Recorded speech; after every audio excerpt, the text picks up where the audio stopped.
Assalamualaikum warahmatullahi wabarakatuh. Saya Tiara Namira Putri dari Universitas Pancasakti, Fakultas Ilmu Pendidikan, Prodi PG PAUD A1. Kali ini saya akan mempresentasikan tentang metode simulasi hambatan learning disability. Pengertian learning disability adalah suatu gangguan dalam satu atau lebih proses psikologis yang mencakup pemahaman dan penggunaan bahasa, ujaran, atau tulisan. Gangguan tersebut mungkin menampakkan diri dalam bentuk kesulitan mendengar, berpikir, berbicara, membaca, menulis, mengeja, atau berhitung.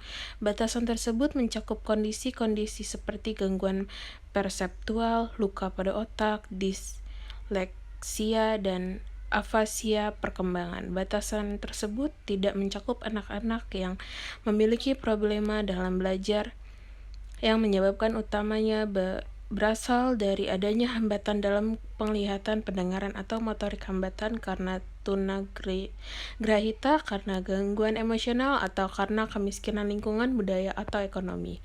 Faktor-faktor penyebab kesulitan belajar adalah: 1. Faktor keturunan atau bawaan. Yang kedua, gangguan sesama kehamilan, semasa kehamilan, saat melahirkan, atau prematur. Yang ketiga, kondisi janin yang tidak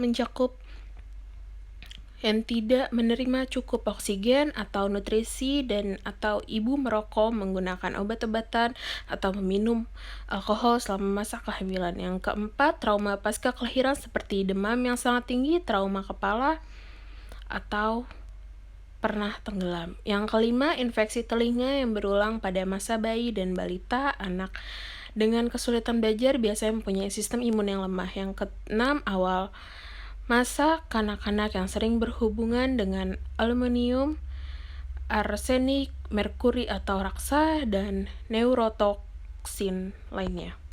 Karakteristik kesulitan belajar: yang pertama, gangguan internal. Yang kedua, kesenjangan antara potensi dan prestasi. Yang ketiga, tidak adanya gangguan fisik dan mental. Cara meningkatkan konsentrasi anak tanpa perlu memaksanya.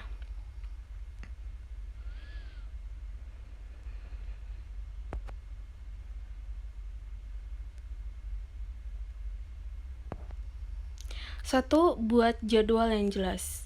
Pada dasarnya lebih mudah untuk ibu melatih konsentrasi anak dengan cara membuat jadwal yang jelas. Anak-anak menyukai sesuatu yang teratur sehingga ia akan lebih mudah fokus bila sesuai jadwalnya.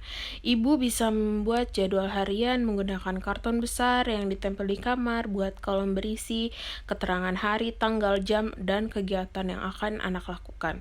Jika ada tugas dari sekolah, tuliskan ke dalam kolom yang sudah ibu buat beserta deadline dan atau waktu pengumpulan.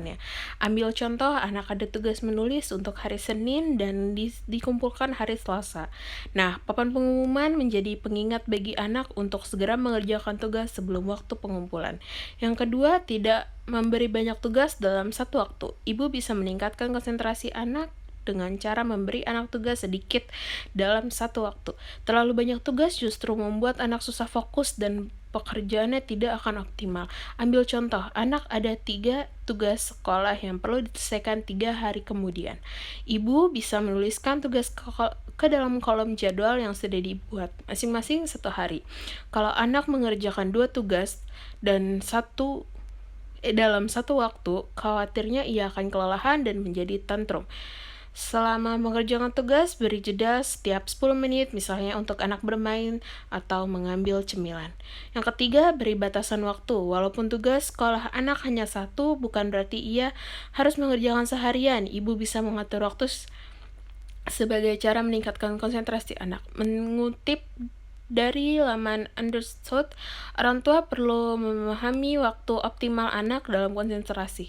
Anak yang 5 menit, 10 menit, atau bahkan kurang dari 4 menit untuk mengetahuinya. Ibu bisa mengatur waktu belajar setiap 10 menit dan istirahat 5 menit. Seiring berjalannya waktu, ibu bisa memahami waktu durasi belajar dan fokus anak yang optimal selama mengerjakan tugas. Yang keempat, ciptakan suasana belajar yang anak sukai. Ada tipe anak yang bisa fokus di tempat tenang, tetapi juga ada yang bisa fokus mendengar musik. Oleh karena itu, penting untuk ibu mengetahui cara meningkatkan konsentrasi anak sesuai dengan kesukaan si kecil. Sebaiknya tidak memaksakan anak belajar sesuai dengan suasana tenang. Ketika ia tidak bisa fokus dengan kondisi tersebut, hindari untuk meninggalkan anak sendiri. Sebagai orang tua tetap mendampingi anak saat mengerjakan tugas, tetapi tidak terlalu ikut campur. Terima kasih. Wassalamualaikum warahmatullahi wabarakatuh.